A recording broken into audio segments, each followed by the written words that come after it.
Everybody, Wayne here. In today's Let's Play, I'm going to be playing a scenario from Prelude to Vicksburg, Chickasaw Bayou, December 26th through 29th, 1862. This is a blind swords game designed by Stephen Oliver and published by Revolution Games. Let's go down to the table where I'll explain the scenario I'm playing. I'll start off with a overview of the entire map, and then we'll zoom into the actual area that we're going to be playing in for the playthrough itself. So let's go down to the table. All right, so like I mentioned in my overview, I'm going to give kind of a broad view of the map and describe the scenarios so you guys can kind of see what happened historically, and then we'll zoom into the actual battlefield up here where the units are involved so you have a better view of the fighting and the units and all the dice rolling, all that good stuff. So starting off, this is December 26th. Remember, the battle was from December 26th to December 29th, 1862. December 26th was a very mild encounter, a very short encounter between Union and Rebel forces up here at the northwest side of the map, up here Lake Woods, the old Cotton Gin, Lake Gin House, with the goal for the Confederates was to defend the Gin House, the Cotton House, and then Mrs. Annie Lake's house. So what you're seeing here, and I have a slight maybe discrepancy between the rulebook and the setup and then what my kind of research has shown. So basically covering first off, this is the first scenario in the exclusive rules for Prelude to Vicksburg. Securing the landing zone. General DeCourcy loses his nerve. Historically, General DeCourcy encountered rebel forces at the Lake Woods, deployed his brigade into battle lines, but he quickly decided the opposition was too strong to advance. He withdrew without firing a shot. The scenario postulates that General DeCourcy was considerably more brazen in his attitude. That described it starting December 26th. Now, I will say, so my source, by the way, that I've been using, I've been reading about this, and I'll cover this maybe a little bit more in my review, but a good book I think worth checking out for this campaign is Major Gray Gildner's The Chickasaw Bayou Campaign. This is a printed version of a research paper, a thesis he wrote for the U.S. Army Command and General Staff College. In this book, and he, as a source that he uses, is the official records of the War of Rebellion from both the Union and Confederate side, so quite the source. Now, I haven't checked that source. It's, it's the official record. It's something like 100 and some volumes. I have not checked that. But in this scenario, Stephen Oliver, and again, as a designer, I'm sure he knows a lot more about the battle and kind of the order of battle and how things happen than I do. I'm just kind of looking at this, like questioning a little bit. It says the scenario starts on December 26th. He said in the scenario instructions that there was no real fighting and General DeCourcy retreated. However, from what I read was that on December 26th, which is when the scenario supposedly starts, basically the same makeup of troops other than DeCourcy did not have any artillery with him. He encountered the rebels, and the rebels had artillery. They skirmished on the way. As soon as he realized he didn't have any artillery or cavalry, he retreated. Then early on December 27th, he came back with this force, including Foster's artillery. They then engaged in combat and began kind of the rebels a very slow withdrawal, delaying action, which, by the way, was super successful, delaying the Union, even though ultimately the Union had far more men on the field that began trickling onto the battlefield. The Withers Brigade here was able to hold them up for most of the day. So, a little discrepancy. I'm not sure if, it's supposed to be the artillery here on the 26th, because again, from what I read, they didn't show up till the 27th, and from what I read, there was actual fighting. Maybe not much, but there was some fighting. Regardless, I just want to kind of point that out in case someone else has the same confusion if you start looking into the battle as I did. But I'm sure the designer, Stephen Oliver, he probably understands it better than I do.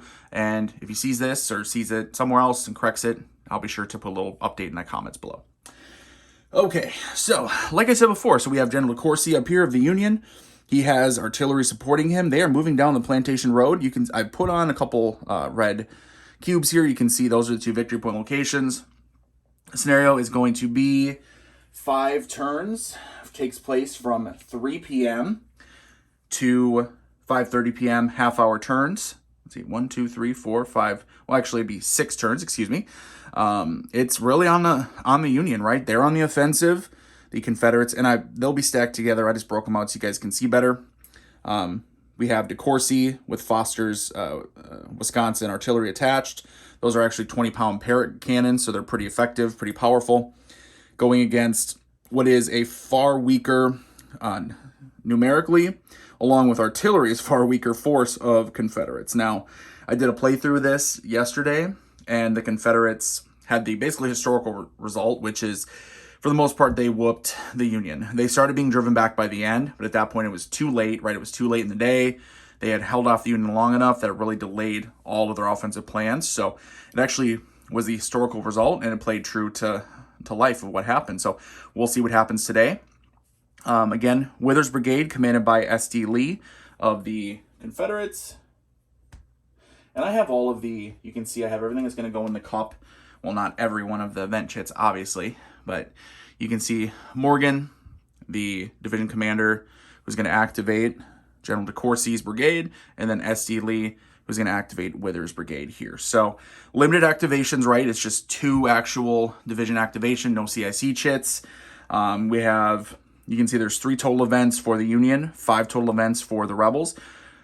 Actually, only 2 Union are going to go in the cup and only 3 Rebels. So 1 Union will stay out and 2 Rebels will stay out. I'm going to randomize them. Normally you pick key chits when you're playing 2-player.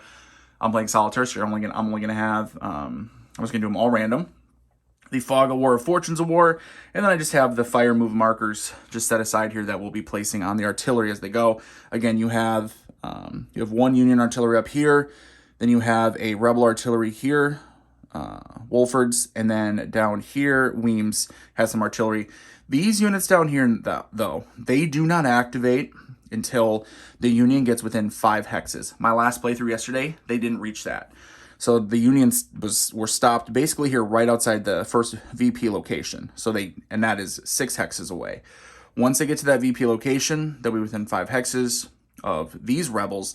They can then start activating, start moving, and activate with the rest of the brigade. So if things go poorly for the Rebels, they'll get those additional kind of reinforcements. Other than that, I'll explain kind of how things go as we play, but for the most part, this is not going to be a tutorial video. I have plenty of those already. Thunder at Dawn, I have a complete tutorial video, and then Longstreet Attacks. It's all blind sword, same system. There's not really system differences between them, just sort of adjustments with exclusive rules, and it comes for each battle. So, all right, you guys get a general idea. Again, it's going to be the fight over here, fight over these 2 VP locations, and obviously units that are broken and fail the break test and go off onto the turn record track on the broken track. Those are also going to count for victory points for the opposing side. So goal is obviously not to have your regiment shattered, and also to try to either hold or capture the VP location. So yeah, I think it's a good overview. Let's go ahead and get everything zoomed in and start the playthrough. It is December 26, 1862 at 3 p.m. Let's let this scenario and skirmish begin. Okay, starting off as usual. Now I've already set up the draw cup, so command decision phase always comes first. Already set up the draw cup. I'll be drawing from it over here. Next we go into the artillery phase. Union artillery step, they go first. They only have the 1 artillery in this scenario. The Confederates go after. They have 2 technically, but only the 1 is available until the Union get within 5 hexes of the 17th Louisiana and the artillery over here. So first off, Union artillery, move or fire. Well, he has a 6 strength Parrott gun, 20-pound Parrott cannon. His effective range is 8 hexes. So canisters 2 hexes, effective range, that's 100%, right? Strength is 8, which is 1, 2, 3, 4, 5, 6, 7. So he can actually hit either unit, either stack of units here with full 100% strength, so no need to move. He's going to go ahead and unlimber the artillery, get him set up, and start shooting. So Foster's artillery here is going to go ahead and shoot. Let's pick this hex right here for the fire combat. Yep, and he'll be shooting at, so we have 2 units, right? So it would be the lead unit here is the one that has, excuse me, lead unit is the one with the highest SP. We have 7 and 3. So obviously it's going to target the unit on top here. Now, if you notice the terrain here, let's look at that quick. The rebels here are semi-protected. This is light woods. So you have heavy woods here, very thick over here, mostly light woods up here, and then off map is some more heavier woods to the southwest. But yeah, you can see heavier woods. These are light woods, so they'll provide some protection. the downside is that the units here in these light woods are unsupported. So their cohesion rating, right, you can see 4 is here, visible. That's with support. They don't have unit support with each other because they're in light woods. So actually, it's only going to be 3. But anyway, let's get to this combat here. So we have fire combat. He's going to be firing. Again, it is 7 hexes. So that is, he's got 100% strength. So on the CRT, as of right now, it would be, what is he at? Yep, 6 strength points, so 6 to 7. For fire combat shifts, the only shift that's going to apply is the fact that these rebel units are in light woods, which is going to be 1 to the left. Let me go ahead and make sure. Fire target, yep, is in light woods, fallen timber, or cypress. So it'll be 1 to the left, so that 6 to 7 becomes 5. We're going to roll for it. There's no other modifiers. See what happens here. Red first, as always, so red and white, red first. 13, that's not going to cut it. Absolutely no result. Very ineffective, inaccurate fire. Let's mark the Union artillery as fire/move. I do like having those markers now. Instead of having to rotate, you just throw a marker on top. I do kind of like that. Okay, so now it is the Confederate artillery step. They do have, like I said, where is that bad boy? Right here. Yep. So Wolford's, he's smoothbore cannons, and it's only 2 strength, so not super strong, not super effective. Smoothbore cannons, their canister range is 2 hexes. Their effective range is 5. Long is 50%. So with effective, that's 5 hexes, which, let's see, 1, 2, 3, 4, 5, 6, 7. Okay, so any shooting he does, it's going to actually be even to, what is the other, if he does counter artillery fire? 1, 2, 3, 4, 5, 6, 7, 8. So he can hit there with long half, which is only 1 SP, but maybe it's worth a shot. So he's going to go ahead and do a counter battery fire. The rebel artillery is going to fire here. I believe he's in clear terrain. Let's double check. Yep. So the Union artillery is in clear terrain. He's going to go ahead and fire at him there. It's only 50%, remember, because of the long range. So his 2 SPs becomes 1. You have to roll really, really well. Let's see. 25. That ain't going to cut it. Absolutely no result whatsoever. Now we're checking the actual cohesion rating of the Union artillery. Okay, let's mark it with the fire move. Boom. That is it for the very first artillery phase. Now we go to the chit draw phase. We get to start drawing chits and activating brigades, hopefully. All right, chit draw phase. I cannot see into the draw cup. I know you guys can with camera. It's peeking right down in there. I am not looking, I swear. So let's draw. First one, Fortunes of War. Uh-oh. Next chit pulled is disregarded. Oh, my. Let me make sure if I set that there, you guys can see it. Yep. Okay. Just want to make sure you guys are able to kind of see where some of this stuff is. So, all right. Next chit pull is disregarded. Let's see who or what the unlucky chit is. Confident. So this is a Union event. This would be for, let me double check the event here. That would be Spicer Tech. Your unit achieved a retreat result after a morale hit marker. Okay, so it gives a morale hit marker is able to be removed. Obviously, though, it's disregarded thanks to the Fortunes of War. So we'll set them aside over here. No good there. Bummer. Bummer for the Union. Although this early in the battle, I'm not sure if it would have helped them at all, but whatever. All right.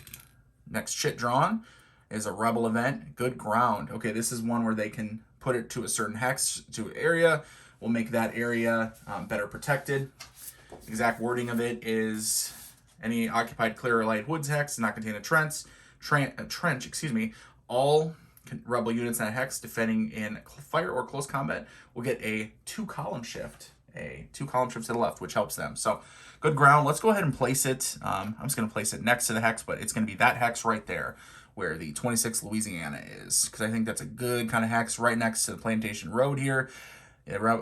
Union boys are going to be coming right down there. They want that ground defended here. And it is a light wood head, so it does qualify. Okay, next chit. It is Fog of War. So we're going to roll on the Fog of War table. Roll 1d6 to see first. A 1, that is USA Battlefield Chaos. All right, so rolling for the USA Battlefield Chaos. Obviously, flicks the Federals here, as the Confederate player will get to place that Fog of War chit on a Union unit. keep it from either moving or engaging in fire combat. Unless I think if it's close combat, it gets to do some defensive fire, but unlikely to happen in this scenario. So the rebels, from their side, they're going to go ahead and place it on, I think, DeCourcy's 16th Ohio right here. So the 8-4 unit, kind of blocking the road, blocking the Corduroy Bridge there. They'll go ahead and place him right there. Fogelbore, he cannot move or fire the rest of the turn here. So definitely it hurts the Union. All right, next chit. Let's keep it going. See, this scenario plays pretty quick, especially if you're comfortable with the system, and especially if you played a lot. All right, SD Lee with his 4 command rating. So, as you know, the rebels are going to go ahead and roll a 4 or less. They get a full activation, 5 or 6. It's going to be a limited activation. A 1, so it is a full activation. I don't know how super effective it's going to be for them since the Union's so far away. So full activation, which you guys can't see it, but off map here, there is a Confederate Brigade activation display. Showed it off in my recon unboxing. I am marking Withers Brigade here, right, as being activated. Okay, so full activation, what do they want to do? Looking at kind of what we have going on right now, I feel, so both stacks here are in light woods. They're adjacent to this plantation road. We have good ground right here. They don't need a maneuver, right? They don't need to regroup. No one's hurt. Defending is not going to help them. Same with attack. I don't want to do an attack, right? I don't want to charge up towards the Union. As looking at it from the rebel perspective, you got a line, you have kind of where the areas you want to protect, you have reinforcements back here just in case you start getting pushed back. They're not going anywhere. So we'll give them a defend order. They can engage in fire combat, very limited movement, but again, not going to move. But starting off, right, so you give an order, we're going to go ahead and do a defend order.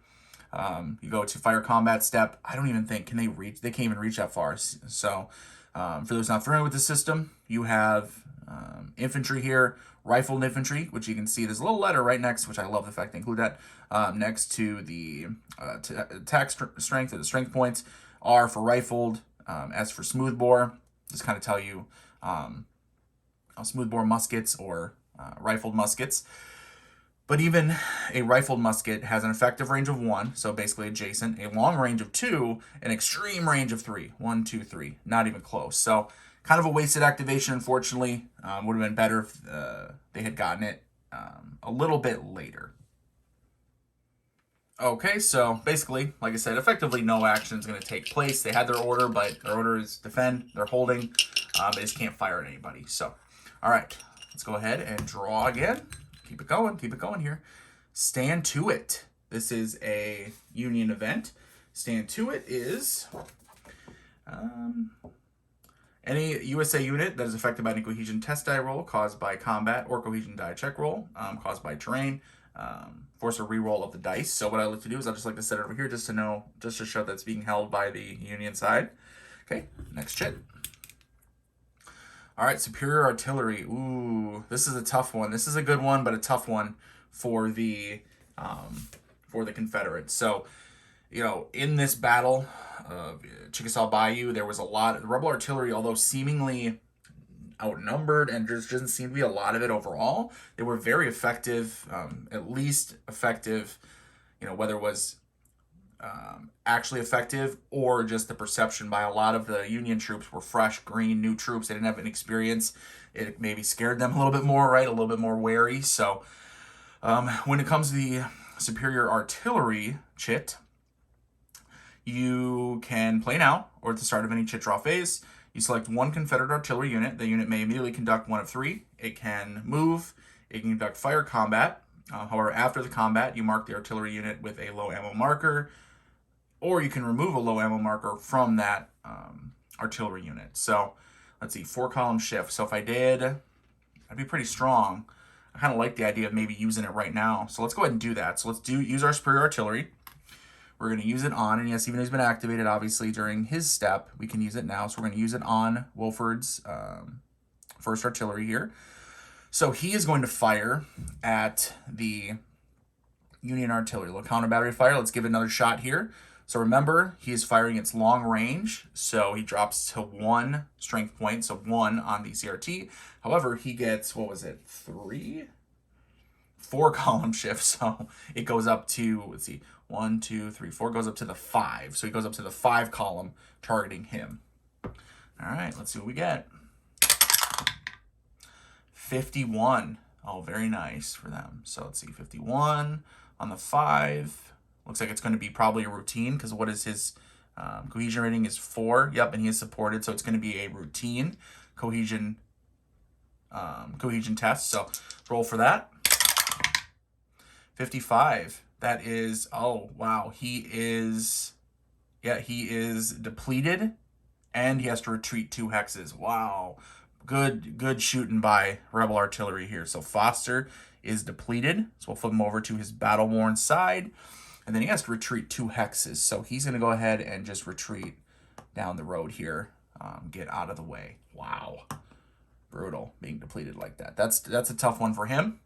See if he can do a recovery later. So, all right, superior artillery. That was in effect. Now remember, downside for them is now, a low ammo chit here. So which is 2 to the left. Minus 2 column shifts to the left, which, because he only has 2 strength points, basically makes him almost combat ineffective. But considering we just neutralized the Union artillery, I think the Rebels are okay with that for right now. So, okay, put that stack back together. All right, that was a good usage of that one for sure. Oh, wait a second. The Union has stand to it, don't they? Which stand to it is it's only a, maybe you can see that, any USA infantry unit. Okay, so it doesn't affect. I'm glad I didn't forget that. I would have redone it. I would have allowed the reroll, because that's too big of a thing to miss. But only infantry, no artillery, so won't affect this one.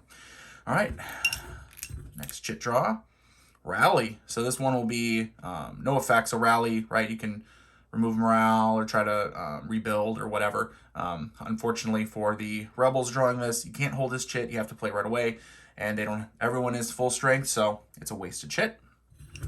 All right, there's the last one in there anyway. Last one in the cup is Morgan. So Morgan, the division activation chit, right, for the Union. He has a 3 command rating, so they got to roll 1, 2, 3 for full activation, and then 4, 5, 6 for limited. 5. That is a limited activation, which limited activation is just fire combat. So unfortunately for them, they're way too far away to conduct any fire combat. It's gonna be a wasted half hour. I would say between the Rebel artillery here and then the presence of these Rebel infantry, just the Union, these newer troops, the fog of war, obviously, something happened, some missed orders, getting bombarded by, again, the Rebel artillery, knocking out some counter battery fire, knocking out their artillery. Maybe just spooked them a little bit, and they, were like, and they weren't able to advance. They weren't able to get going right away. So that is the end of the 3 p.m. turn. Remember, there's 6 turns. Union, march down Plantation Road, push back these Rebels, take 1 or both VP locations, and inflict some damage on the Confederates. They're just trying to hold the line, trying to hold where they are, and first turn, they're doing a good job of it. So I'm going to go ahead. We have the end phase will be, which we have the only held chit is a stand to it. It doesn't help them at all, doesn't help the Union, they can't use it. Victory points awards, they're none yet. We wait till the very end. We're going to flip over activated brigade markers. No units on the broken track. There's no fallen timber. That's a different part of the game. And then each player, we're going to gather the event chits, advanced game turn marker, and then start over on the command decision and rebuild the draw cup. I'm going to go ahead and do all that off camera so you guys don't have to watch me flipping stuff and clean it up a little bit. But when we come back, we're going to be in the 3:30 turn, the second turn of the 6-turn scenario, and see if the Union can do better. All right, so we have everything set up here for the 3:30 turn, second turn in the scenario. Command decision phase has been taken care of. We got the draw cup all set up here. Starting off, artillery phase then. Union artillery step first, move or fire. He's battle worn. He's hurting over here. Can he fire? Technically, he could reach over there. He wants to kind of maneuver, though, to get in a position to rally up and kind of get rebuilt. flip back over to a fresh side. So he is going to move. He wants to get closer, up with the infantry here. And he can't, because he can't rally yet, because you have to be stacked with or adjacent to friendly infantry, which he's not, unfortunately, because of that retreat, remember? So he's going to go ahead and move. He can, in this scenario, or this game, I should say, the artillery have 6 movement. So he will move 6 movement points. And following this road here, 1, 2, 3, and following the road may actually be half, but it doesn't matter. He's not going to move that far. Move up here, and then I think he'll stop right here. Let's see, 1, 2, 3, 1, 2, 3. He may want to move a little bit farther up. So he's going to go ahead and move up here and stop there. Just get a little closer.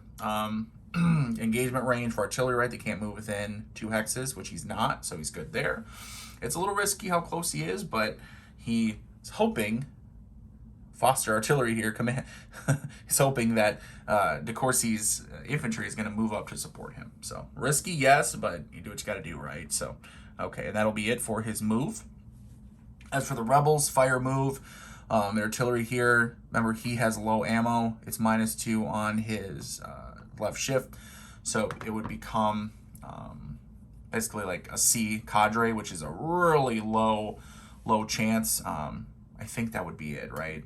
Would that he starts off with 2? Yeah, it would go down to the C, the cadre. So what would the range be if he did fire at the artillery? 1, 2, 3, 4, 5, 6. So with the smoothbore cannon, it would be long range 50. Yeah, he actually couldn't attack anyway. He have to be closer before he can attack. So he's definitely hoping he gets that superior artillery again, because then he can remove the low ammo chit. Okay, so that'll be it. Well, we can go ahead and put basically no action, ineffective fire, not moving, just standing strong there, just waiting. So we'll go ahead and put the chit on there. All right, that is it for the artillery phase. Let's go into the chit draw phase of turn 2 here. All right, on to the chit draw phase. Let's go ahead and draw from the old cup here. And first one, event, Handsome Movement. Handsome Movement is a special event for, well, the rebels here, obviously. It's related to the fact that they were, in this particular battle, S.D. Lee and other commanders really had no problems kind of moving regiments and brigades around, forming almost like new regiments, new active units, right? So it wasn't just, hey, there's this regiment and that's it, and that's all you're going to have. Instead, you actually had a lot of good movement, a lot of flexibility in kind of movement and command, which obviously helped the Confederates with they were outnumbered significantly in the battle, but it helped them quite a bit to, stymie the Union, to fill in gaps, fill in holes, reinforce when needed, etc. So with Handsome Movement to chit, you can play now at the start of any chit draw, so I can hold it. Select rebel units up to 2 adjacent hexes. Units may move 1 hex and may engage enemy unit, but no close combat. Artillery units are allowed to engage. Okay, so all right, so we're going to hang on to it. So we don't need movement right now. We'll hang on to it just in case it'll come come in handy later. So let's draw again. Ooh, here we go. This is what the Union needs. So Morgan, let's go ahead and roll against his command rating. Remember, we want a 1, 2, or 3. Really want a 1, 2, or 3. We can start seeing some movement on the Union side. Oh, a 5. That's brutal. That's absolutely brutal. So 5, right? So outside the command rating, that is a limited activation. That is fire combat only. And once again, they can't even reach that far. So that is effectively wasted. The infantry here, again, loss of control, which remember historically, General de Courcy, regardless of, and we talk a little bit about, the setup for this scenario and kind of the situation, was it, is it accurate as far as the unit makeup of this brigade with our supporting artillery, etc.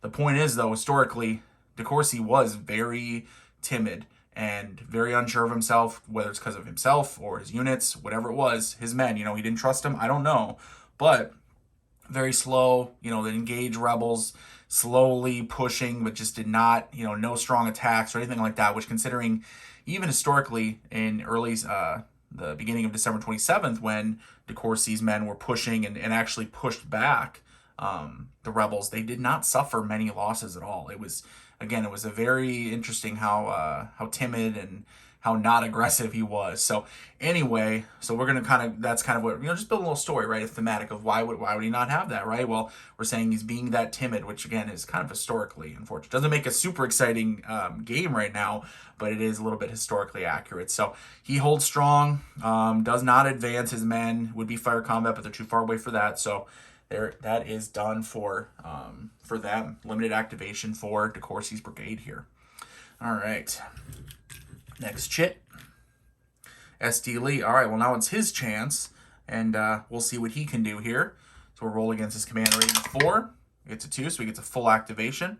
Let's see, can he hit this artillery? I don't even think he can. 1, 2, 3, 4, 5. No. So with even the rifled, they have extreme range of 3. 1, 2, 3. So even only out to here, right? About to here is kind of the arc of where they would possibly be able to hit. So too far away for them. So no firing is going to work. As for what order to give, again, I don't think that there's anyone, right? Anyone's been, no one's battle worn. No one even has morale hits, disrupted, nothing like that. So we're going to go ahead and, give a defend order, but again, they're not going to be able to do anything with it. No fire combat, no move. They're not going to move. I think they're in a really strong position. And again, we can't move. The rebels can't move these units, 17th Louisiana and its artillery, which is Weems artillery, until the Union, if the big one in this game, right, maybe an if they get within 5 hexes, which is this VP hex in particular. So, okay, so for that activation. Next chit. We got here Fortunes of War. Fortunes of War. Next chit pulled is disregarded. And it is Rally. Oh, man. Although the thing I'll say is Rally, the chit, does not, this event chit, does not apply to artillery. It's infantry and cavalry. So even though they'll be like, oh, that was it. No, they can't use it for them anyway. It only works on infantry. Otherwise, it'd be a little bit overpowered, I think. So ignore it anyway. Let's set them aside and continue drawing. Okay, what do we got here? Okay, Rally for the rebels, which I think you can hold it. No, you can't. That's right, Rally, you can't. You have to play now. Not going to be able to help them. And by the way, I haven't mentioned this yet. On the back of them, right? So there's a command event. Some games you can use. Can't use it for this. You can use it for like a special command event, which may be like, and you can do a fire combat, or you can move a hex or something. In this game, there's no command events, or at least in this scenario for sure. But I think maybe in the whole game, no command events. You're using it for that event or nothing. So discard that. On to the next chit. Confident, and that is one that you can hold or play, and then play it after a combat. So the Union is going to hold it. I don't think they're going to end up using it this turn, but they'll hang on to it. What else we got here? And sharpshooters. Ooh, this is a great one. This is a really good one for the rebels anyway, not so much for the Union. So in this battle in particular, the Battle of Chickasaw Bayou, there was a lot of rebel sharpshooters that did a lot of harassing fire against the Union. That may be why the Union was slow at sometimes, right? I mean, it may not, sharpshooters aren't going to change the tide of a battle if everyone's committed, right? It's the whole idea of the sharpshooters aren't going to stop actual thousands of men, entire brigades and divisions. But, you as a person, you're under fire from snipers, right? From sharpshooters. It's gonna make you take cover. It's not gonna exactly make you want to run out there and get moving, right? So with the sharpshooters event, play now at the start of any chit draw phase. We'll probably play now. Playing this chit allows 1 rebel infantry in any 1 hex to immediately issue fire combat against any eligible enemy target. Oh no, they're not gonna be able to reach that far though. Oh, that's a bummer. So they'll hang on to it, but I don't think they're gonna get to use it. But what it does is it gives up 3 column shift for the attack, which is awesome for, obviously for the rebels, but it does cap out at 5. So potentially, say you already had a very strong attack, it's not going to make that attack that much stronger. Again, to show that, it's sharpshooters, right? It's effective, but it's smaller amounts of fire. So they'll hang on to it. I don't think they're going to get to use it. That is one that, you need to be within range, right, of the infantry, which again, max range for him is going to be 3, 1, 2, 3, which is right about here, which is just too, there's no one close enough to fire at. And last and final chit. The old fog of war table here. So we'll go ahead and roll on that. A 4, which is wayward Confederate move. All right, with the wayward Confederate move, so the Union player gets to move any one Confederate unit he wants to. Gets to move him 1 hex. I think what I'm thinking is that what the Union wants to do, they kind of want to put him in more of a disadvantaged position, right? Right now they're in a good spot. They're in light woods. They got cover, all these things. Let's go ahead. The Union says, all right, 26 Louisiana. You're chomping at the bit, waiting for the Union to get closer, so you kind of get a little ahead of yourself, and the regiment commander has you go ahead and move up. So they're going to move 1 hex actually closer. That way kind of putting them out in the open. They're no longer in light woods, and we'll see what happens. So I think that's what we'll do for them. Perfect. Okay, and yep, that was the last chit drawn. Looking at what we have left. Sharpshooters. 1, 2, 3. Okay. Oh, that would have been a bad one. We put them out in there. No, they can't do it. Again, out of range. Handsome movement. This is one where they could potentially move. Would that be, let's see, play now or start, move adjacent hexes. They can move 1 hex. So the only thing that I see, and I know this is kind of wild, I feel like the Union may have messed up here, or, well, by Union, I mean me. I could do a handsome movement on the 26th Louisiana to get 1 hex closer to the artillery here, and then I could use the sharpshooters to fire with him. But we're not going to do that because I feel like that's going to leave him a little exposed. I already don't like these out there. I want to get him back. So from the rebel perspective, no. Even though it seems like, and maybe if I was playing against someone, I may try to do that and see what happened, but we're not going to do that. So we're going to stand strong, not going to use any of our chits here, and that will be the end of the turn. Yep. So this is the end of the 3:30 p.m. turn on December 26, 1862.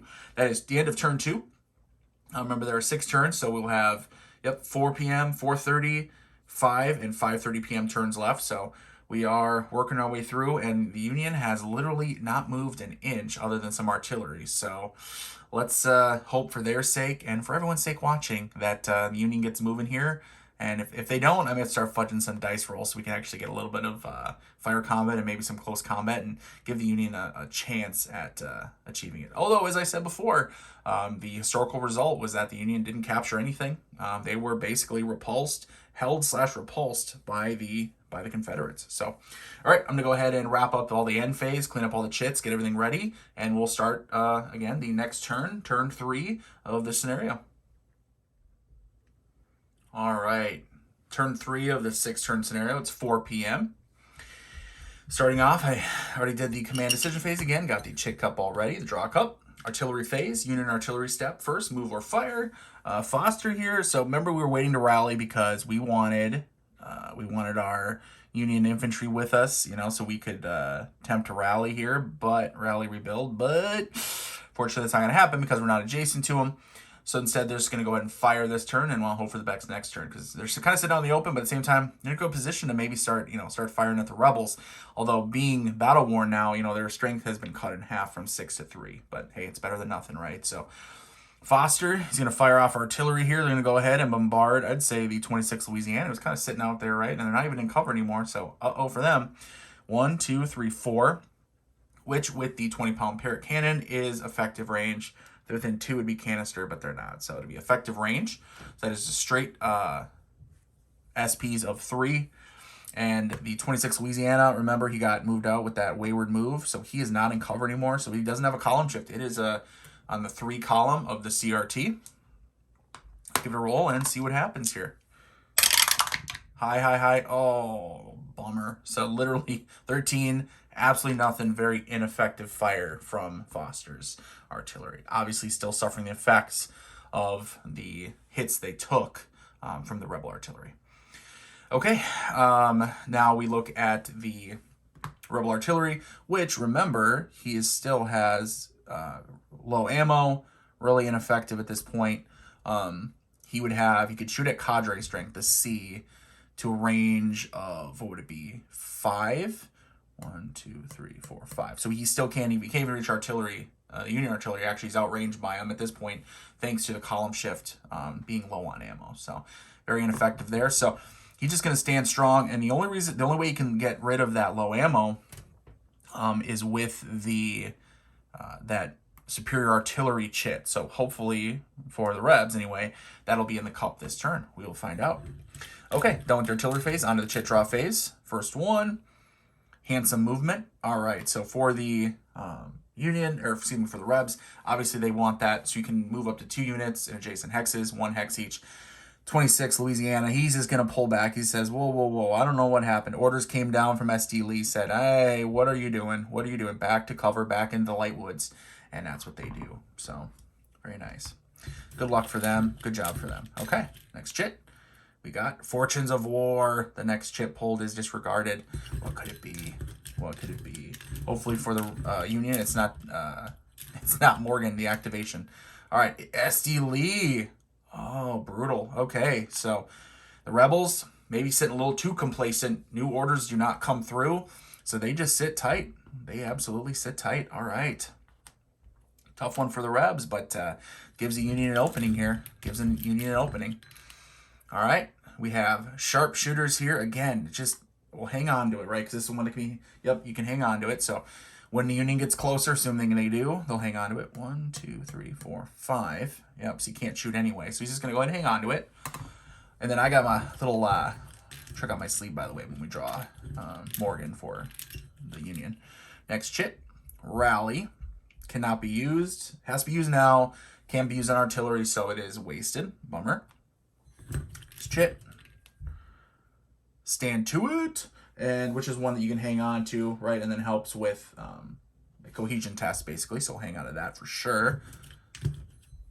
Next one, superior artillery. Okay, boom. So the Rebels go ahead and use superior artillery. Now we'll go ahead and get the low ammo marker removed. So he's still obviously, it's not the artillery step, all that, but low ammo, they got a little resupply pulled up. Maybe Weems was able to send some ammunition up. And will be back in action next turn. Okay. Discard that and draw again. Boom, Morgan. Now here's what I'm gonna do. So once in the game, there is a command clarity chit that can be used. When that's used, you automatically have a full activation. They're gonna do that now because they need to get moving. I think they need to, and they definitely need to. So they're going to use the command clarity chit, which was, again, once per game. So this is it, but that's an automatic full activation for Morgan, which sends down orders to General DeCourcy. Get your behind moving here. They are going to do a maneuver order, which gives the maximum movement of 6 movement points to infantry. And they're going to start moving. So let's see. And let's see, they're following the road. Let me double check here. So when you're following a road, do you get additional movement? Yep, so pike. No, just one lane. I think it's just one. If you march column, pike. Oh, I know what it is. So you do get as long as you don't overstack.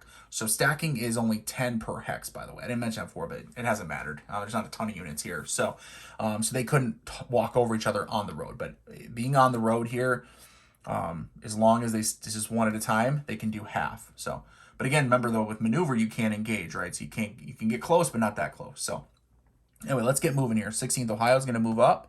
So cross it, but he is crossing over the bridge there, which takes an additional 1, I believe, crossing over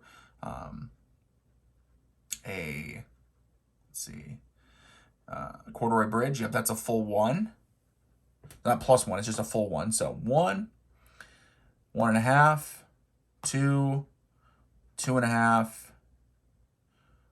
3.5, 4.5. You can't remember, you can't engage, you can't move adjacent, and he'll stop there. Half a 1, 1.5, 2, 2.5, 3, 4. 1, 2, 2.5, 3, 3.5. Stop there, and then half, 1, 2, 2.5, 3. Should we go down here? Because I want to, remember, I want to get their artillery. I want to get them rallied and get them rebuilt here. So he'll move there to kind of screen the artillery. And remember, artillery can shoot over as long as there's no friendly units adjacent. They can shoot over anybody. Yeah, let's do that. I think we'll do that. So that is the activation. We got a movement in here. Yeah, that's what they're going to do. Okay. I don't know if I like splitting it up, but I want to get that artillery built back up and then be able to unleash them on these unsuspecting rebs. So, okay, that is Morgan's activation. Yeah, because he did the maneuver, and so they're able to maneuver up. No engagement, no combat, nothing like that. Obviously, no rally. It was just literally focus on movement, so they're good there. All right, next chit. I think the last chit, right? So, yep, Fog of War. Rolling the Fog of War table. 3, which is Wayward Union Move. Oh, so now the rebels get to go ahead and move any one Union unit. So what they're going to do, we're going to say the artillery here. Foster's artillery moves back here. For whatever reason, a little scared. They feel like let's back up a little bit farther away, maybe get a little bit more, well, they're not actually in cover, but move towards cover. Yeah, they're going to go ahead and do that. Which also then will prevent them from being able to be rebuilt. So, ooh, a little bit of ticky-tacky move, but hey, that's what you do for it. So, all right, that's it for that. There is, though, there is the sharpshooters. So the rebels are going to go ahead and play the sharpshooters event here. Remember, that allows them to do a 1 rebel infantry can issue a fire combat against any eligible target, which there is multiple targets here. So let's go ahead and pick right in the middle there because he looks a little weaker. So these 2, you see, he has a cohesion rating at 2. Those were brand new units, brand new men. So these guys with the 4th, 16th Ohio, they've likely seen battle. The 54th Indiana here with their 2 cohesion, they probably haven't. So trial by fire here, boys. So you can pick 1 unit, which we're going to pick Withers 26 Louisiana to fire. And using the sharpshooter if necessary to help those additional shifts. So start off with the 7, 6 to 7. However, actually it's not a 6 to 7 because 1, 2 away. He's rifled muskets. That's 50%. That's long. So that's half, right? So drops to 3.5. Drop the remainder 3. So that's a 3. 3 strength. But we have, and there's the defender here is not in any sort of good terrain. He is just out in the clear. No other modifiers. But thanks to the sharpshooter, pushes that up from that 3 up to a 5. So can add up to, was it 3 or 4? But, yep, can add up to 3. But it's going to go top out at 5. So 5 strength point column. So checking the 5 column. 26 Louisiana, shooting at, the 54th Indiana. Let's see what happens. Roll high. 43 on the 5. What is that? 43 on the 5.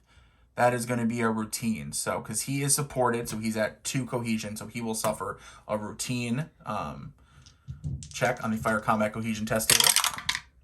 35, 3 is nothing. The 5 is retreat 2. Oh, he does knock him, kind of push him back. So these men say, whoa, get out of here. So good job, look at that, breaking up that formation. Looking a little rough right now. Oh, when the rebels turn, they may want to try to push on him at all. Wait. Now we can do the stand to it, though.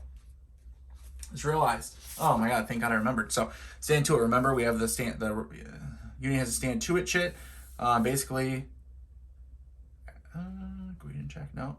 Show force to reroll of 1 or, let's see, affected by any cohesion test or caused by combat. Yep, that was it. So, they get to reroll the dice. All right. So, let's go ahead and push him back. He may not be retreating. Reroll the dice. See what happens. 41. So nothing and nothing. Oh, if it had been a 5, the red die had been a 5, it would have been a depletion result, but it wasn't to be. The stand to it holds them and keeps them in line. Oh, gotta remember that. That's the thing playing solo, right? Like, even though I moved them and stuff, I'm like, I'm gonna use that. I'm not gonna not use it. So obviously. All right, that was it, right? That's it. No more chits to draw. That is it for the activations. We go into the end phase. Again, I'll take care of cleaning up kind of the chits and get everything back in order. But that is the end of the 4 p.m. turn 3. There's only 3 turns left, 4:35 and 5:30 in this scenario. Can the Union finally, now they moved up, push back the rebels? We shall see shortly. All right. Have everything set up. Command decision phase. Got the chit cup set up. So we are good. Going into the artillery phase. Remember, this is the 4:30 turn. Turn 4 of 6 in this scenario. So, okay. Artillery phase. Let's go ahead. The Union, you know what? I think they're going to give up on getting him rebuilt necessarily unless it just happens to work out naturally, organically. They're just going to fire. So he is going to go ahead. Foster's 1st Wisconsin Artillery is going to go ahead and fire against this stack, this hex, which the strongest unit is Withers 26th Louisiana A. So he will be the lead unit. He'll be the target. It is, 6 hexes away. He starts off with 3, so that's effective 100%. However, defender here is in light woods, so that 3 drops down to a 2. So not a great chance, but better than nothing, right? You never know what can happen with dice. So, okay. Oh, and there we go. So on the, I said it's the 2, right? Yeah, the 2 column. 64 on the 2 column would be, okay, routine. So he does suffer routine. It's only routine, but hey, better than nothing. Routine, let's go ahead and see what happens. 54. That is depleted and retreat 1. Wow. The Foster's artillery comes through in the clutch. He is depleted and he has to retreat. He will go ahead and retreat down to the road right here. Wow, brutal. Okay, good for the Union. They spot, what is that, blood in the water? It may be time. It may be time. So mark him off. Okay, speaking of the blood in the water and everything, we do have Wolford's artillery, and being smoothbore, canister range is 2. So technically, a couple units are in canister range. He's going to go and unload on them. So he is going to fire at the 54th Indiana. The guys who suffered the fire combat earlier, or last turn, I should say. Going to fire at them with canister, 150%. So his 2 becomes a 3. Not a big deal when you only have a 2 strength, right? But hey, better than nothing. Becomes a 3. Looking at any other fire combat shifts. Canister range. 50% plus SPs are artillery firing canister. So that is column shift to the right as well. So that 3 goes up to a 4. And I believe that's it. Yep, no other modifiers because he's out in the open here. So it'll be a 4 on the CRT. 4 strength. Let's see what happens. It's real high. It's real high though. That ain't good. 16. That ain't gonna cut it. So absolutely wasted fire. What embarrassment, Wilford. Okay. All right. That's it for the artillery phase. Let's go to the chit draw phase. First chit. Superior artillery. Oh boy, we've been here before, right? Superior artillery. Should he use it? Should he not? Remember that would be he can fire with 4 column shift. It does then mark him with low ammo. He's going to try, though. He wants to try to inflict some damage here. So for artillery, he's going to go ahead and fire. He's going to fire against that unit there. So we already figured out, right, it would be a 4. Plus, he has, because of superior artillery, it's 4. Yep, 4 column shift. So that 4, 1, 2, 3, 4 becomes 10 to 11. So we roll on the 10 to 11 column. 15. Oh, embarrassing. That is not good enough. Oh, it almost actually got a routine, but it did not. That is rough. That is a bad, bad roll. And the tide is turning in the Union favor here. So let's go ahead and apparently I can't hold my arm out like that and do that. And so he is now, Jesus. Don't you love manipulating chits, especially on camera? All right, so there you go. He has low ammo as well, so that was also another wasted opportunity here. Wow, all right, next chit, see what happens. Okay, confident. This one they can hang on to, right? Yep, the whole, yeah, they can hang on to that one. Okay, Rebel Sharpshooter. Well, they like that one. I'm going to try to give that one a shot here. I'll go ahead and use that right away. I think I'll use, let's see, 1, 2, 1, 2. Yeah, so I'll do rifled here. It's going to shoot 54th Indiana. He's only at 3, and the distance is 2, so that drops, what, to 50%, right? So it drops to 1.5, drops to 1. We do get, because of sharpshooter though, he does get 3 column shift higher. So 1 goes to 2, 3, 4. Goes to 4. So he's going to fire at him with a 4 strength. 26 with 4 strength. That's not going to cut it. That's not going to do crap. So wasted sharpshooter here. All right, next chit. SD Lee. All right, let's see what they can do here. Definitely want to try to, get some rebuilding or maybe get some fire, something going on here, because this ain't cutting it. That's for sure. So we'll roll. But first, we got to roll to activate. See what they get. Full activation or limited. It's a 5. That is limited activation. That's a bummer for them. So limited activation. Obviously, 1, 2, 3. Can he shoot? He can shoot extreme. That'd be 4. You're down to a 1. So once we can do it, it's just not a great chance. He can shoot. They can shoot. He can combine fire maybe. So what would that be? But sharpshooter, or not sharpshooter, excuse me. Smooth bore, musket. That would be 25%. So that would be down to what, cadre? Man, that's tough. So, all right. Here's what we're gonna do some separate fires here. So, Withers 26. Remember, limit. We rolled higher than, right? So it's limited activation, which means you only get to do a fire combat. Withers 26, Louisiana A here is going to go ahead and fire 1, 2, 3, which puts it at 25%, which 4 drops to 1. So it'll just be a 1 strength.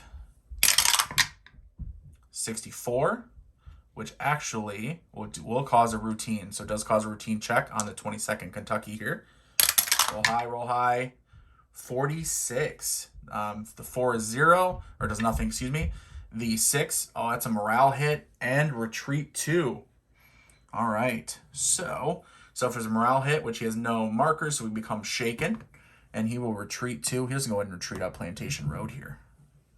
And we'll just place it next to him there just to show. We need to stack it with it right now. Wow, okay. Being emboldened by that, 26 LAB here is going to go ahead and fire at the 54th Indiana. He has a 3, shooting 2 away, so it drops to half, so it drops 1.5. Route remainder comes 1. So a 1 strength, which, hey, it worked for the other regiment there, other half of the regiment. So let's see. 46, and was it 1 on a 46? Oh, it's not going to be enough. 0 to 1, routine. Nope, because he's supported by this unit. So otherwise, if he was unsupported, it would have caused a routine, but he's supported, so he's good. Okay, and then he will fire at him as well, and he'll be cadre strength, so just the C. So the only way he's going to do it, he has to roll, what, a 54 or higher? 22, that ain't going to cut it. All right, hey, better than nothing, though. I got 1 retreated and shaken. So, all right, on to the next chit. So you never know what can happen. All right, rally. Oh, we can go ahead and rally. So the Union's going to go ahead and use the rally, which allows them to remove this morale hit, use this shaken marker from the 22nd Kentucky. So get him back into action here. Next chit, Fog of War. Roll on the Fog of War table. It's a 4, which is Wayward Confederate move. The Union's going to go ahead and move this 26 Louisiana, move him back here. Get him out of the way, kind of keep that going on. All right. Now, draw the, okay, Morgan. Yep, so Morgan, activation, see what they can do. Union's hoping for a good one here. A 3, that is a full activation. They can do a full activation. So what they're going to do is they're going to do an attack order. Or defend order. No, well, let's see. Yeah, they're going to go ahead and do an attack order. Yep, so give an attack order. They will do a fire combat step. First, obviously, they are going to combine their fire onto this hex here, which is 10, 8, 18. 1, 2. It is 2 away, though, so it does drop 50%, so that drops to a 9. It's in cover as well, so it's going to be a 6 to 7. And they'd be firing at, what is it, the strongest unit, which in this case would be the 46 Mississippi right here. So they're firing. He's the lead unit, going to take any possible hit. So what I say, it's going to be 6 to 7. So 6 to 7 on the CRT. 42 on 6 to 7 is... Dun, dun, dun, routine. So you suffer a routine, routine check here. 42, the 4 is nothing, and the 2 is nothing. Oh, just, if he had been higher, it would have been depletion. If he had been any higher, it would have been a retreat. So, ineffective fire, unfortunately. And then they're too far away for any fire combat, but they'll get to move now. And they have attack orders, they can move as close as they want. So they're going to move half a 1. Attack order is 4, right? Yep, so half a 1, 1, 1.5, and then 2.5 here. 1, 2, 3. All right, then I'll stop there.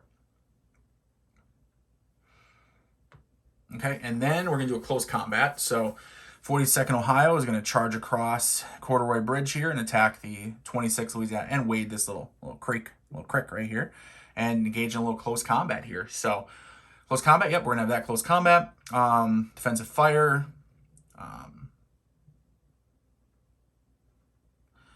These units get to engage in defensive fire. So it's going to be basically a straight fire combat, right, with 4 strength against him. He's not any sort of cover, and it's right next to him, so it's just going to be the 4 on the CRT. Which a 35 on the 4 is no result, or nothing. Nothing happens. Oh, wow. Okay. Nothing happens. All right, so then go into, engage into the actual close combat itself. Checking for outnumbering. So he starts off on 8 to 9. He outnumbers them 2 to 1. So that's a 2 shift. So he goes to 12 to 13. Higher cohesion rating than enemy. Yup. So becomes 14 to 16. Defender is behind a creek. So it drops to 12 to 13. And I think that's it. So, yep. It's 12 to 13. Close combat, 12 to 13. Oh, a 13. Brutal roll. Nothing, had no result. But remember, with close combat, you do have the close fight. So no result, but you go to the close fight table. Go ahead and check that. A 21. Attacker disrupted. They take a morale hit, and they have to retreat too. Absolutely brutal. 42nd Ohio, thought they had it, but something about charging across the creek. The Corduroy Bridge messed them up, whatever, but they are flipped to depleted. They suffer a morale hit, so they are shaken as well, and they have to retreat 2 hexes, so just go ahead and retreat right back up here. Wow, absolutely brutal for them. Woo. No more close combat. I think you're supposed to declare them before you conduct them anyway, so no worries there. That was Morgan, his activation, General DeCourcy's brigade. Was that everybody, right? Yeah, I did everybody, I think. Yeah, because I wanted them to get moved up. I should have moved them closer, didn't I? Why didn't I do that? Oh, no. The 42nd, or 54th, excuse me, and the 16th Ohio. I don't know why I didn't move them adjacent.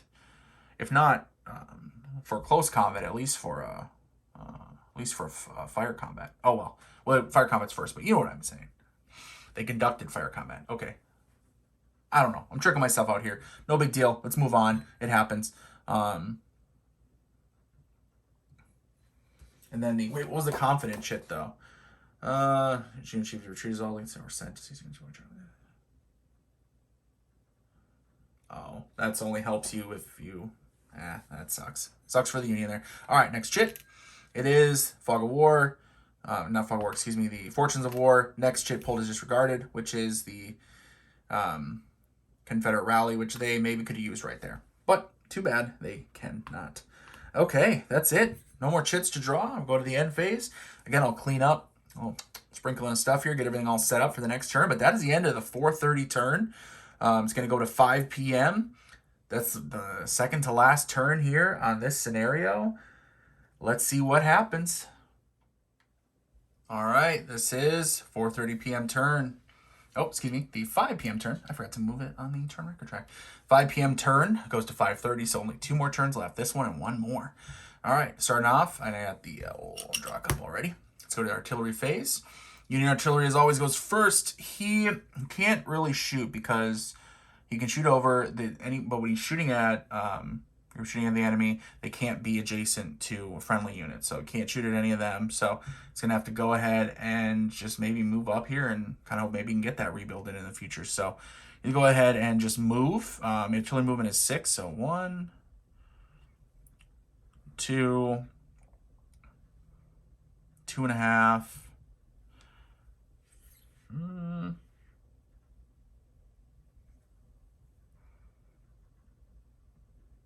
3, and it's the closest he can get, right? He'll stop there.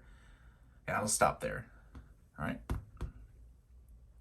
And now the Rebel artillery, remember, is under the effects of the low ammo. So all he could do, because at 2, he's got a -2 shift, so it'd be 1, 2 down to the cadre. Although, being that he's right next, they have a unit there. Actually, I think you can fire at him. So let's do a little fire combat here. So, all right. So it would be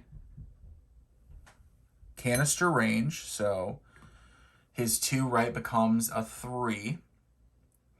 Then you check the fire combat. He has low artillery markers at 3, drops down to a 1.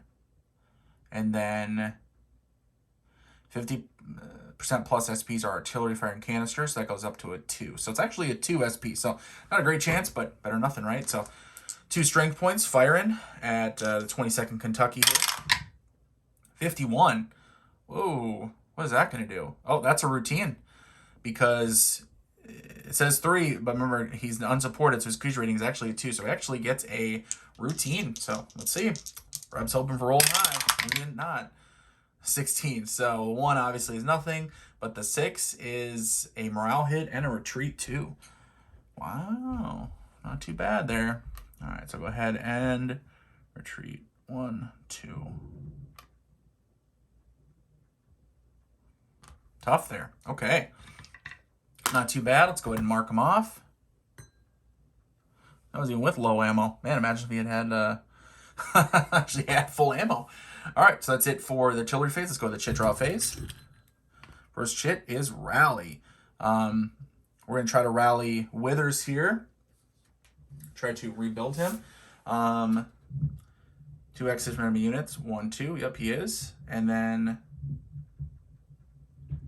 got a rebuild attempt, increasing their CR by 2. So his 3 becomes a 5. So 5 or less, he'll be rebuilt. A 3, so he is rebuilt up to full strength. Kind of is able to consolidate with all the Union getting pushed back. The men straggle back in, and come on, reform lines, and they are good to go. Excellent use of that rally chit. Wow. Okay. Chit, rally for the Union. Well, they're definitely going to use that. I think you can only use it on 1 hex, though, right?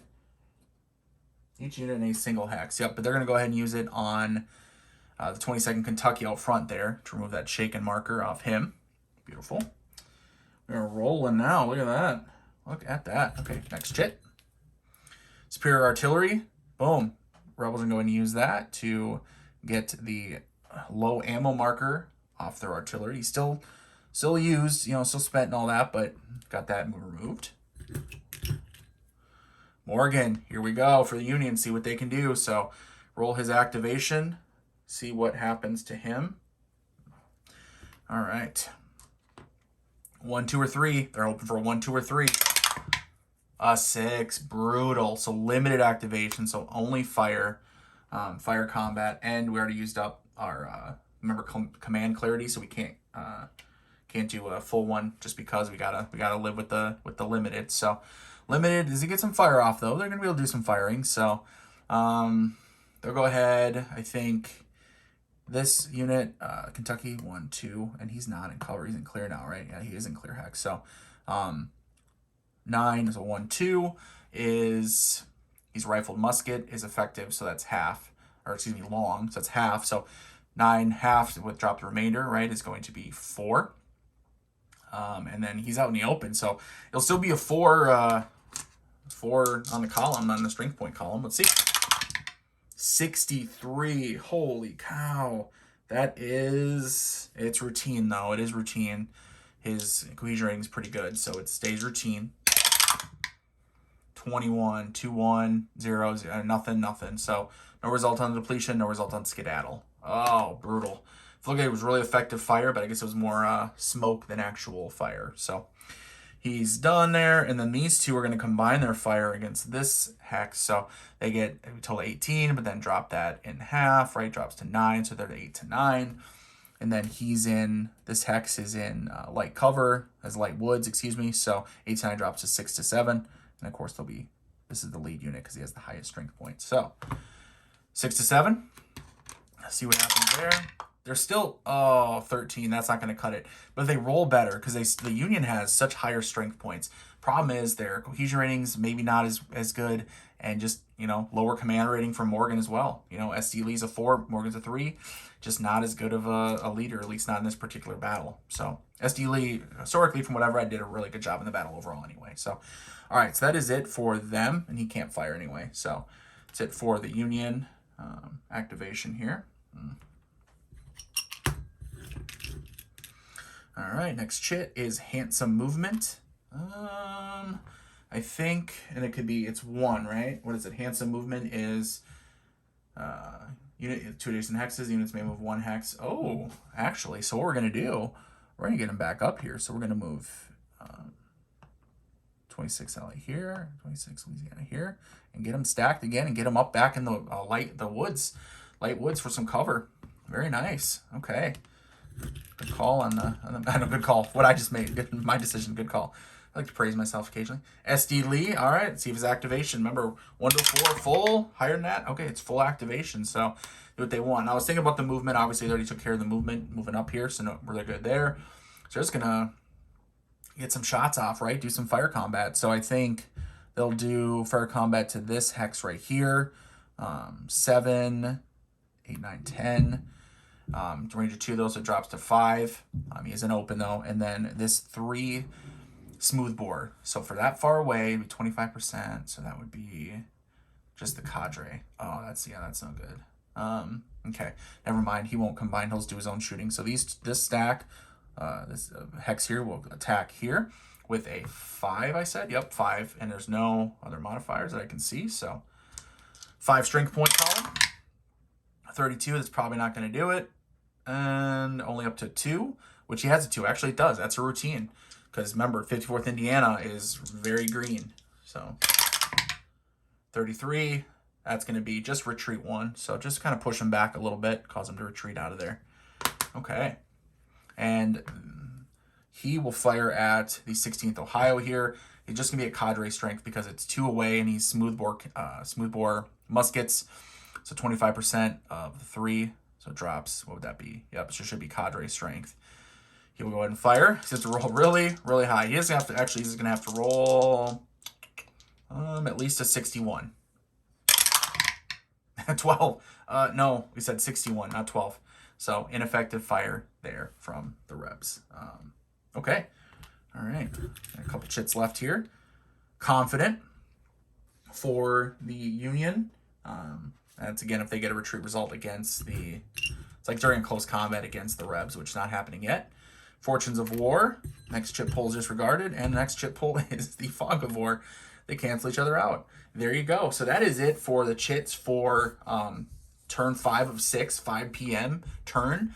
We are going into the last turn, 5:30 p.m. Can the Union manage anything, or are they going to suffer a historical result, which was the Rebels whooping them? We will see. So let me clean everything up, and we'll get started for that last turn. All right, last turn, 5:30 p.m., last chance for the Union to push up, knock those Rebels aside, and start taking some VP locations. Is it going to happen? Odds are not in their favor, but let's play it out and see where we come out at the end. Okay, the setup draw cup, obviously good to go. Artillery phase, let's get going. Union first, they are definitely going to fire. So Foster's artillery here is going to fire at this stack, fire at this hex. He's in canister range, he's going to do what he can. So... there's 3 strength right now with the Parrot cannon. Canister's 150%, so his 3 becomes a 4, right? Because he would add, 1.5, becomes 4.5, but drop the remainder, right? So 4. And the defenders, they are in light woods, so 4 becomes a 3. And he's not smoothbore, so he doesn't get that bonus fire combat shift. That's for smoothbore artillery. He's a pair of cannons, so he does not get that. So it'll just be the 3. Yep, be a 3, so we'll go ahead and roll. Whoa, 46 though. 46, what's that going to do? 46, up to 2. Oh no, he's has 4, actually 3 because he's unsupported. But still, he had to have gotten just a little better roll for it to have affected 26 Louisiana there. So the men hold strong in the woods, under cover, from Foster's artillery. Ineffective fire. Oh, that's not good for them. They're really hoping to push the Rebs back a little bit there so he can start moving up. Okay, and now for the, speaking of the Rebs, their artillery, he's ready to rock and roll. So he's going to, Wolford's artillery, smoothbore, is going to go ahead and fire at the 16th Ohio here. 2 hexes away, which means that it is canister and is 150%. So his tube does become a 3, as well as, because he's a smoothbore, he gets an additional, so it goes to a 4. So 4, and his cohesion rating is 3, so we will see. He has to get what? At least 44. At least a 44 for any of 11, the lowest you can possibly roll. Ineffective fire from Wolford's artillery.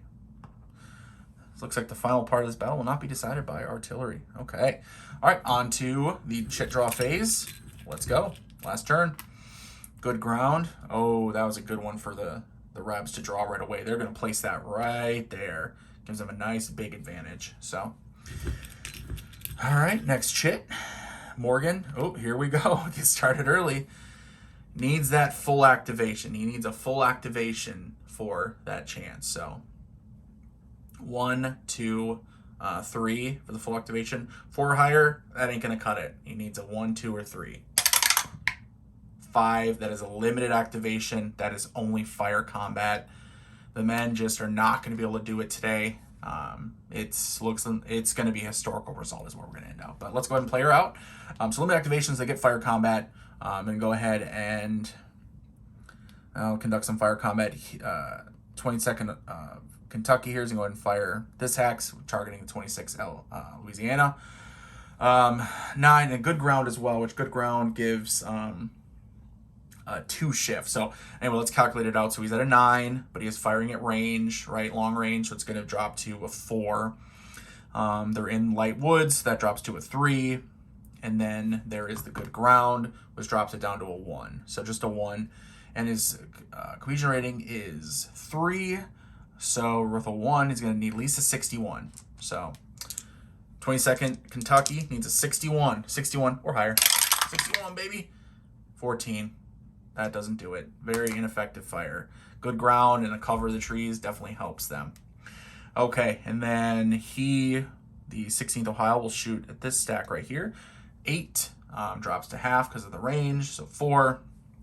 And they're in light cover, light woods, so it drops to a 3. 55, I think that's going to do it. So 3, and cohesion rating would be 3 because he's unsupported. So 55... that is, yep, that's a routine, so we'll see what happens. Routine, roll high. 64. So 46 Mississippi is depleted, and he has to retreat 1. So he will retreat back into the woods back here, which his being depleted drops a cadre strength. So drop very, very weak now. Okay, that was his fire combat, This is the artillery. He can't shoot through his friendlies. And then 1, 2, 3. I think that's too far away. What's 3? No, he can shoot 3. Actually, it's extreme range, but he can shoot 3. Okay. 1, 2, 3. He'll shoot at this artillery here, actually. 1, 2, 3. Try to hit the artillery here. So 3, which drops to, yeah, because otherwise, I mean, he could shoot there, right? But what would that do? He's in good ground. Oh, that's going to be it's going to weaken him too much. So he'll just shoot here. So again, it's 25%. It's extreme range because of how far away it is. So 25%. So it would be what? 2, 2.5. Well, 2.5 strength, but it has to drop it. So it drops to 2. And then they're in light woods. So that drops it to a 1. So on a 1, and cohesion rating is 3. So with a 1, cohesion rating 3, he needs at least a 61. 42, not good enough. Kind of wishful thinking there, but it happens. Okay, that's it for the activations for Morgan. Yeah, that's going to be mostly it. But obviously we're going to see what happens, play it out to the very end. And some movement here for the Rebs. They're going to go ahead and move up. They're going to get Withers. Well, yeah, he'll move up just to get into this location with the artillery. He's weak right now, but he just wants to just get up there and see what he can do if he can help at all. So, rally for the Union. They're going to go ahead and use it on 42nd Ohio. Get rid of that shaken marker. SD Lee, roll for his activation. Full activation, so they can do what they want. They're going to go ahead and do a regroup. So try to recover, try to rebuild. So the only one they got to worry about technically is a 46 Mississippi. So he's going to roll to try to rebuild to his fresh side. Fortunately, he only has a 3 listed, but he has no support because he's in the woods, so it drops to a 2. So he's rolling 1 or a 2 to rebuild or recover. A 4, not good enough, so he stays on his battle-worn side. A little bit of a wasted opportunity there. Maybe we should have done an attack and done some fire combat, but it is what it is. Let's get Lee out of there. All right, stand to it. Don't hang on to that. Probably not going to happen. Superior artillery. Ooh. You think he's going to do it? Of course he's going to do it. Superior artillery. Wolford's artillery is going to go ahead and fire the 16th Ohio here. Remember, superior artillery adds the 4 column shift. So 1, 2, and he has a 3 strength right now. And then it goes to 4, and then it adds 4, so it goes to 5, 1, 2, 3, 4. The 10 to 11. 10 to 11 against a 3 rating. 55 is going to be... Oh, it's going to be a tough test. Okay, tough test. 56 on the tough. He is depleted. And with the 6, he suffers 2 morale hits and has to retreat 2. So he is depleted. It's a battle worn. He is now disrupted, and he has to retreat 2 hexes. He's going to go ahead and retreat up here. Wow, absolutely brutalized. Now, technically, low ammo, but it's not going to matter because it's the last turn of the game. All right. So, Fortunes of War. Next chit-pull is disregarded. And Fog of War. There we go. Happened again. All right. That's it, right, for the chits? That's it. Wow. So that is it. No more chits to activate. This one you pull and use. This one no good. Doesn't help for anything. So get it out of here. Victory point award step. It's going to be the 2 victory point locations. The rebels get 1 each for holding them. The Union would get 2 for any they capture. They captured 0. So the rebels get 1, 2. And then there's no eliminated units, no units placed on the broken track, no broken units. Obviously, several disrupted. The Confederates had disrupted. The Union had several disrupted units, including the artillery, right? Yeah, so those don't count. It's only if they are broken, right? So they're removed from the field. Even if they come back, they still count. So what you do, you add up the victory points for the Union, which is a big fat 0. And then you subtract the victory points for the rebels, which is 2, again, for each of the victory point locations, because no units were actually broken off the map. 0 minus 2 becomes -2. And that is how do they phrase it? It's a total Confederate victory or major Confederate victory, which is the historical result of this battle or of this scenario. This General DeCourcy, kind of pushing up and fighting against Withers' brigade and Withers' men here.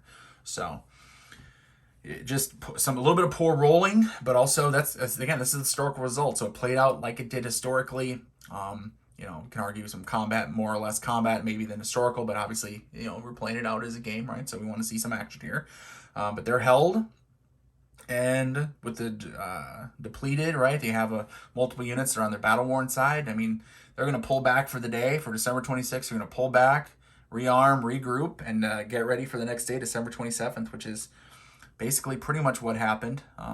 Again, maybe my sources I looked at a little whether it was on the 26th or the 27th. You know, the 26th, from what I read, DeCourcy shouldn't have had any artillery. So on the 27th is when he did have the 1st Wisconsin, and they started fighting the rebels and actually inflicting a little bit of damage on them. So, all right, historical result, and that is the first scenario in Prelude to Vicksburg, Battle of Chickasaw Bayou, December 26th to 29th, 1862. Securing the landing zone, DeCourcy loses his nerve. Played out 5 turns. All right. Hope you guys enjoyed the video. I maybe will do part of a larger playthrough. I'm not going to show everything. I mean, this video is long enough, and it literally was 2 brigades fighting. Hex Encounter games, although a blast to play, and I love them, are not always conducive to videos, just because it's a lot of work. And yeah, it's a lot that goes into these videos, and Hex Encounter, especially when you have a full-size map, can be quite a bit. But hope you guys enjoyed this one. Again, I may have some coverage of a larger battle, maybe just show some highlights from it. We'll see. Otherwise, I'll obviously have a review video coming eventually as well. Otherwise, I hope you guys enjoyed this. If you made it this far, I'm sure would appreciate a subscription. Just press the button. You don't have to watch every video. Just subscribe. Helps me get more games and helps out the channel a lot. So other than that, until next time, everybody. Later.